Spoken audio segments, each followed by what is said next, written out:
Entonces damos comienzo a esta clase del día jueves 11 de junio del año 2020, en donde estamos revisando la competencia relativa en materia penal. Entonces vamos a retomar desde ahí, desde la competencia relativa en materia penal. A ver, bueno, según esta lámina y que ya la revisamos la clase pasada, la regla general respecto a la competencia relativa en materia penal sería que el factor que da competencia respecto del ámbito territorial es el lugar donde se hubiere cometido el delito. Entonces tenemos que unir esta regla general, que es el lugar donde se comete el delito, con el juzgado de garantía correspondiente. Previo a eso, tenemos que indicar cómo funciona la justicia penal actualmente. Actualmente, la justicia penal, luego de la reforma del año 1999, que empezó a regir el año 2000, está rigiendo de la siguiente forma. Estamos frente a un sistema acusatorio. ¿Qué significa que sea un sistema acusatorio? Que las funciones de acusar y de juzgar están separadas en dos órganos estatales. El órgano que está encargado de acusar, es decir, de llevar ante la justicia y de solicitar una pena y una condena respecto a determinado delito, respecto a determinada persona, se denomina Ministerio Público. Una de las funciones esenciales del Ministerio Público, previo a acusar, es investigar, es decir, recopilar antecedentes suficientes que le permitan al Ministerio Público fundar una acusación. Paralelamente al Ministerio Público, tenemos la justicia criminal, es decir, los juzgados o tribunales con competencia penal. Los órganos jurisdiccionales con competencia en materia penal son los juzgados de garantía y los tribunales orales en lo penal. El juzgado de garantía lo que realiza es controlar que la investigación se lleve a cabo por parte del Ministerio Público sin violar garantías constitucionales.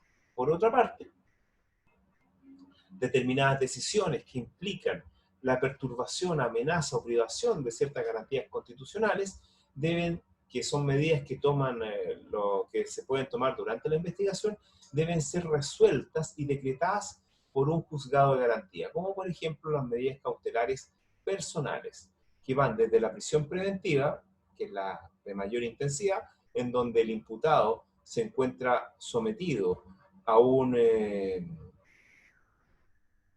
privación de libertad en un recinto penitenciario mientras dure la investigación y su juicio. Esa solicitud es hecha principalmente por el Ministerio Público, pero resuelto por los juzgados de garantía, que son aquellos que tienen competencia durante el periodo de investigación. Una vez que llegamos al juicio oral, el tribunal con competencia sería el tribunal oral en lo penal. Si hablo de juzgados, estoy hablando de órganos jurisdiccionales que ejercen su jurisdicción de manera unipersonal. Cuando hablo de tribunales, estoy hablando de órganos jurisdiccionales que ejercen su función de manera colegiada, como el Tribunal Oral en lo Penal, que está compuesto por 3 jueces. Ahora bien, habíamos dicho que la regla general para determinar qué órgano jurisdiccional va a conocer de una determinada investigación o de las decisiones que se toman en una determinada investigación y también del juicio oral pertinente, va a estar determinado por el lugar donde se cometió el delito. Ahora bien, los juzgados de garantía y los tribunales orales en lo penal están organizados en base a la organización político-administrativa básica de nuestro país, que es la comuna. ¿Qué significa esto? Significa que los juzgados de garantía van a tener competencia en una comuna o en una agrupación de comunas. Creo que ya pusimos estos ejemplos. Por ejemplo, si se comete un delito en la comuna de Santiago, es decir, Santiago Centro, el juzgado de garantía pertinente va a ser el 7º juzgado de garantía de Santiago.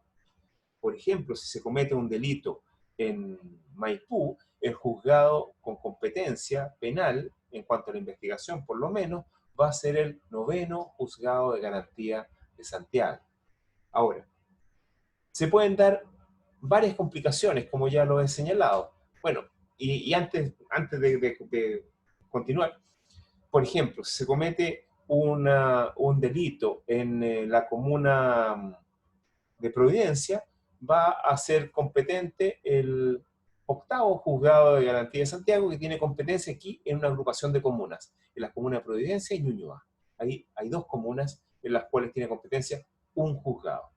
Bueno, siguiendo con la exposición, les decía que, claro, pueden producirse situaciones que, que complejicen esta determinación de competencia, como por ejemplo que se empiece a cometer el delito en una comuna, pero se termine en otra, que sea, es decir, que sea un delito continuado, siendo un solo delito, pero continuado. En ese caso, va a ser competente el juzgado de garantía correspondiente a la comuna donde se comenzó a cometer el delito, es decir, lo que habla el artículo 157, inciso tercero del Código Orgánico, el principio de ejecución. Ahora, si se cometen en varias comunas varios delitos, va a ser competente en la comuna donde se cometió el primer delito, siempre y cuando se trate de delitos conexos. En el caso de las competencias respecto a delitos cometidos en el extranjero, bueno, se rige según las normas que ya están señaladas en el punto número 3, aquí en la lámina, que son las reglas del artículo 6 del Código Orgánico, esos delitos del artículo 6. Ok, sigamos. Reglas especiales de competencia relativa. Bueno, esto ya lo vimos, los interditos possesorios, etcétera, ya lo vimos. Creo que acá. Creo que estamos acá. A ver. No, acá. Ya, ahí quedamos, entonces sigamos avanzando.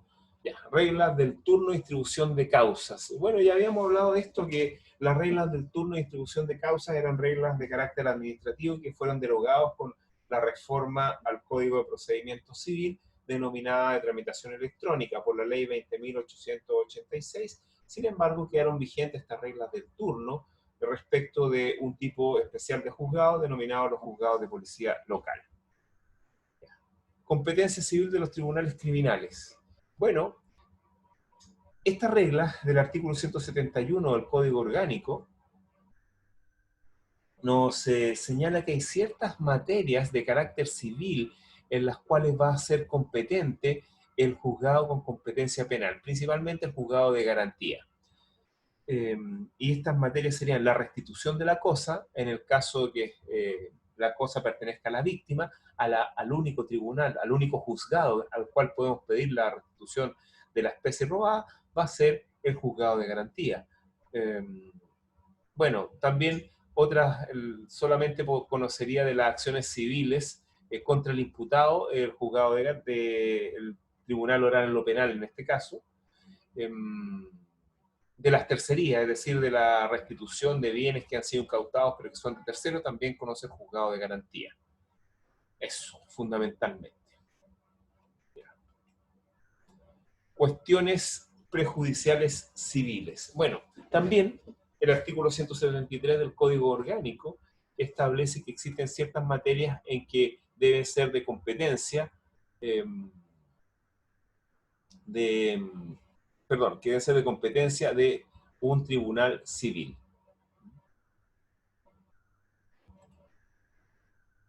Y en ese caso, son materias que vienen a ser componentes del juicio penal. Por ejemplo, en el caso de parricidio, si hay un problema con el parentesco, del juzgado civil que deberá conocer del asunto. Lo mismo en el caso de por ejemplo, del delito vinculado a la simulación de matrimonios o el delito vinculado al matrimonio, a casarse más de una vez, también ese delito debe ser conocido, la vigencia del primer matrimonio por lo menos, ante un juzgado civil. Es el delito de bigamia. Sigamos. Contienda y cuestión de competencia. Bueno, creo que también esto lo vimos en la clase pasada, tiene que ver en cómo solicitamos la incompetencia si la solicitamos al mismo tribunal o la solicitamos al mismo tribunal que está conociendo el asunto, o la solicitamos al tribunal que nosotros estimamos competente. En un caso se denomina declinatoria y en el otro inhibitoria. Si es que ambos tribunales estiman conveniente, se pueden formar las llamadas contiendas de competencia y que son resueltas generalmente por el superior jerárquico, y si no tiene superior jerárquico, por la Corte Suprema. Pues esas son las cuestiones de competencia. Vía declinatoria, que se declara incompetente, en este caso se alega como excepción, y por lo tanto en la vía declinatoria se le pide al tribunal que está conociendo el asunto para que se abstenga. Y por la vía inhibitoria, se pide al tribunal que uno estima que es el competente. Contienda de competencia, bueno, lo que ya le había señalado, las reglas son, conoce si es que ambos tribunales tienen el mismo superior jerárquico, obviamente va a conocer el superior jerárquico. Si es que los tribunales que están en contienda de competencia tienen diferentes superior jerárquico, va a conocer el superior jerárquico de mayor rango. Y las que no tengan, las contiendas de competencia que no tengan, no se pueden aplicar estas reglas, va a conocer la Corte Suprema. Ahí ustedes pueden revisar con más calma las láminas. Profesor, consulta, ¿eso se ve en un proceso de apelación? Espere un poco. Y ahora hágame la consulta. Lo que estaba comentando anteriormente, ¿eso es lo que se da en un proceso de apelación? No, no tiene nada que ver con la apelación. No tiene nada que ver con la apelación. Fíjense que la apelación es un recurso que procede respecto a la dictación de ciertas resoluciones judiciales. Y acá lo que ocurre es que ambos tribunales, tanto el que yo estimo que no es competente como el que estimo que es competente, estiman que son competentes. Y eso debe ser resuelto sin necesidad de que ninguna parte lo gestione. Debe ser resuelto por el superior jerárquico de ambos, o por el superior jerárquico, el que tenga más rango, o por la Corte Suprema. Ese es el asunto. Tenemos que dos tribunales se estiman competentes y eso debe ser resuelto para que en algún momento alguien conozca del caso. ¿Sí? Ok, profesor, gracias. No tiene nada que ver con la apelación, todavía no he llegado a eso.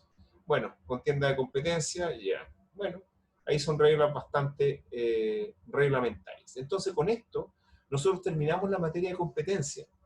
Si tienen una duda respecto de la materia de competencia, les pido que me escriban o que lo vean en